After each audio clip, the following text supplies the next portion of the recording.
नमस्कार। क्लास 12वीं आर्ट्स के बच्चे हो जाए तैयार। आज हम उनके लिए लेकर आए हैं 12वीं क्लास के इतिहास के दूसरे अध्याय मौर्य काल से गुप्त काल तक का राजनीतिक एवं आर्थिक इतिहास के प्रश्न उत्तर को लेकर। इससे पहले हम हड़प्पा सभ्यता से संबंधित प्रश्न उत्तर लेकर आए हैं। पिछले वीडियो में मैंने आपको बताया है, तो आज हम इसके प्रश्न उत्तर एक एक कर देखेंगे, चर्चा करेंगे, समझने का प्रयास करेंगे और बिना समय गंवाए इसे आरंभ करते हैं। वैदिक काल किसे कहते हैं? जिस काल में वेदों का चलन था उसे वैदिक काल कहते हैं। वेद 4 हैं, जैसा कि हम सब पहले से जानते हैं। चलिए बात कर लेते हैं, वेद कितने होते हैं। वेद 4 होते हैं, ऋग्वेद, सामवेद, अथर्ववेद और यजुर्वेद। चतुर्वर्णी व्यवस्था किसे कहते हैं? हमारा समाज प्राचीन काल से ही चतुर्वर्णी व्यवस्था में बटा हुआ है। चतुर्वर्णी व्यवस्था अर्थात हमारे समाज में 4 वर्णों में विभाजित किया गया है, ब्राह्मण, क्षत्रिय, वैश्य और शूद्र। जनपद किसे कहते हैं? जहां लोग निवास करते हैं उसे जनपद कहा जाता है। पहले हुआ करते थे जनपद और महाजनपद। महाजनपदों की संख्या 16 थी। महाजनपद प्रशासनिक इकाइयों को कहते हैं। त्रिपिटक के नाम लिखे। त्रिपिटक का संबंध बौद्ध धर्म से है। त्रिपिटक है विनय पिटक, स्तूप पिटक और अभिधम्म पिटक। अभिलेख किसे कहते हैं? इसको समझते हैं। अभिलेख इतिहास की जानकारी का एक बेहद ही महत्वपूर्ण स्रोत होता है, जो चट्टानों, गुफाओं एवं ताम्र पत्रों की चौड़ी पट्टियों पर लिखी जाती है। अभिलेखों के माध्यम से हम इतिहास की बेहद महत्वपूर्ण जानकारी प्राप्त कर सकते हैं। धम्म किसे कहते हैं? धम्म की शुरुआत सम्राट अशोक ने की थी। अनेक धर्मों के सिद्धांतों को मिलाकर सम्राट अशोक ने धम्म की शुरुआत की थी।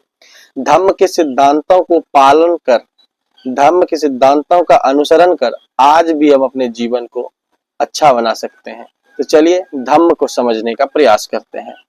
धम्म कलिंग युद्ध के बाद सम्राट अशोक की नीतियों में परिवर्तन आया और उन्होंने धम्म के आदर्श सिद्धांतों को अपनाने का अनुसरण किया और उसके प्रमुख सिद्धांत कुछ इस प्रकार से हैं। हमें निर्दोष प्राणियों को नहीं मारना चाहिए, माता पिता का सम्मान करना चाहिए, बुजुर्गों की सेवा करनी चाहिए, मानवता के नाते मानव के साथ उदारतापूर्ण व्यवहार करना चाहिए। अब एक गुप्त शासक समुद्रगुप्त के उपलब्धियों को जानते हैं। समुद्रगुप्त को भारत का नेपोलियन क्यों कहा जाता है? ये परीक्षा में बार बार ये क्वेश्चन आते रहते हैं। समुद्रगुप्त को भारत का नेपोलियन क्यों कहा जाता है? तो किसी भी शासक को अगर श्रेष्ठ कहा जाता है तो उसके शासन काल की विशेषता के कारण कहा जाता है, उसके नीतियों के कारण कहा जाता है। उसके शासन काल में अगर जनता सुखी, समृद्धि और शांतिपूर्ण जीवन व्यतीत करती है तो ही उसे अच्छा कहा जाता है। तो चलिए जानते हैं समुद्रगुप्त को भारत का नेपोलियन क्यों कहा जाता है। समुद्रगुप्त अनेक गुणों से विभूषित थे। उनके शासन काल में सभी वर्ण जाति के लोग सुखी पूर्वक अपना जीवन व्यतीत करते थे। समुद्रगुप्त करुणा से भरे शासक थे। समुद्रगुप्त में मानवता कूट कूट के भरी हुई थी। वे देवताओं में वरुण, इंद्र और दुश्मनों के लिए यम के समान थे। ऐसे महान शासक थे समुद्रगुप्त और गुप्त वंश के महानतम। इनके जीवन से संबंधित अनेक जानकारी हमें हरिसेन के द्वारा लिखी गई पुस्तक प्रयाग प्रासदी में मिलेगी। महाजनपद किसे कहते हैं? प्राचीन काल में राज्य के प्रशासनिक इकाइयों को महाजनपद कहा जाता था। महाजनपद की संख्या 16 थी। सबसे ताकतवर महाजनपद मगध था और काशी, मगध, पांचाल, ये सब 16 महाजनपदों में से कुछ के नाम मैंने आपको बताए। प्राचीन भारत में किस प्रकार की शासन प्रणाली थी? प्राचीन भारत में 2 तरह की शासन प्रणाली चलती थी। राजतंत्रात्मक, जिसमें राजा शासन करते थे, गणतंत्रात्मक, जिसमें जनता शासन करता था, कुलीन तंत्र, यह भी एक शासन प्रणाली ही थी। मगध साम्राज्य के प्रसिद्ध शासक के नाम। मगध साम्राज्य के प्रसिद्ध शासक के नाम है बिंबिसार, अजातशत्रु, उदयन, जिन्होंने पाटलिपुत्र नगर की स्थापना की।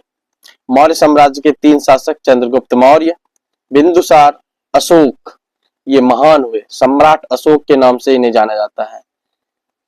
मौर्य प्रशासन कितने भागों में बटा हुआ था? मौर्य प्रशासन 3 भागों में बटा हुआ था। केंद्रीय शासन, प्रांतीय शासन, नगरीय शासन और ग्रामीण शासन। मौर्य काल के आय के स्रोत क्या थे? यानी मौर्य काल में लोग क्या करके पैसा अर्जन करते थे? उस समय भी कृषि होती थी, व्यापार होता था, उद्योग होता था। इन कार्यों में संलग्न होकर लोग अपने जीविकोपार्जन के लिए धन प्राप्त करते थे। मौर्य समाज के लोगों का सामाजिक जीवन कैसा था? यानी हम लोग जैसे रहते हैं, क्या वैसा था मौर्य साम्राज्य? तो देखते हैं क्या है उनका सामाजिक जीवन। मौर्य काल का सामाजिक जीवन नैतिकता पर आधारित था, यानी सही और गलत का फर्क बहुत ज्यादा था। लोग सत्य बोलते थे। आज तो क्या है आप सब जानते हैं, समाज में स्त्रियों को सम्मान था। आज सम्मान सिर्फ कहने का है, आज है नहीं। किसी को भी किसी प्रकार का भय नहीं था मौर्य काल में। मौर्य काल का सामाजिक जीवन अति उत्तम था। स्तूप से आप क्या समझते हैं? स्तूप का संबंध भी बौद्ध धर्म से है। स्तूप एक अर्धगोलाकार आकृति होती है जिसका संबंध बौद्ध धर्म से है।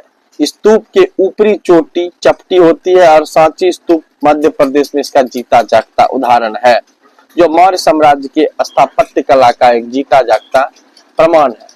200 रुपए का नोट के पीछे आप सांची स्तूप के फोटो यानी चित्र को देख पा सकते हैं। और अगर आप मध्य प्रदेश के सांची में जाएंगे तो वहां मध्य प्रदेश के रायसेन जिले में सांची स्तूप स्थित है, जो बौद्ध धर्म के स्थापत्य कला का एक जीता जागता अभी भी उदाहरण मौजूद है। प्रसिद्ध गुप्त शासकों के नाम। प्रसिद्ध गुप्त शासक श्रीगुप्त, समुद्रगुप्त, कुमारगुप्त, स्कंदगुप्त, ये ऐसे गुप्त शासक हुए जिन्होंने गुप्त साम्राज्य को स्वर्ण युग के लिए जाना जाता है। जैसा कि हम सब जानते हैं, गुप्त काल को भारतीय इतिहास का स्वर्ण युग कहा जाता है। इसे स्वर्ण युग बनाने में समुद्रगुप्त, श्रीगुप्त, स्कंदगुप्त, कुमारगुप्त ने महत्वपूर्ण योगदान दिया। एक प्रथा थी हमारे समाज में प्रचलित, सती प्रथा। सती प्रथा एक बेहद ही क्या कहा जाए कलंक प्रथा थी, जिसके अंतर्गत नवविवाहित की अगर किसी दुर्भाग्यवश उसकी पति की मृत्यु हो जाती थी तो जबरदस्ती उसके पत्नी को भी उस चिता में जला दिया जाता था। जिसे अगर ऐसी घटना पुरुष के साथ होती थी, यानी उसकी पत्नी मर जाती थी, तो पुरुष को नहीं जलाया जाता था, बल्कि पति की मृत्यु होने पर उसकी पत्नी को जला दिया जाता था। भारत में सती प्रथा का अंत राजा राम मोहन राय के द्वारा किया गया। इन्होंने बहुत महत्वपूर्ण योगदान दिया ब्रह्म समाज के अंतर्गत। गुप्त काल को भारत का स्वर्ण युग क्यों कहा जाता है? ये भी परीक्षा में बार बार पूछा जाने वाला क्वेश्चन है। गुप्त काल में लोगों को किसी प्रकार की समस्या नहीं थी। लोग संपन्नता पूर्वक अपना जीवन व्यतीत करते थे। समाज में रहने वाले सभी वर्गों के लोगों को सुख सुविधाएं उपलब्ध थी। गुप्त काल में जितने भी शासक हुए सभी जनप्रिय हुए। जनप्रिय वही शासक होते हैं जो जनता के हित के लिए कार्य करते हैं। सभी ने जनता के हित में कार्य किया। गुप्त काल की संस्कृति श्रेष्ठ थी। इससे स्पष्ट होता है कि गुप्त काल भारत का स्वर्ण युग था और आज भी इतिहास के पन्नों में गुप्त काल की चर्चा मिलती है। गुप्त काल का सामाजिक जीवन कैसा था?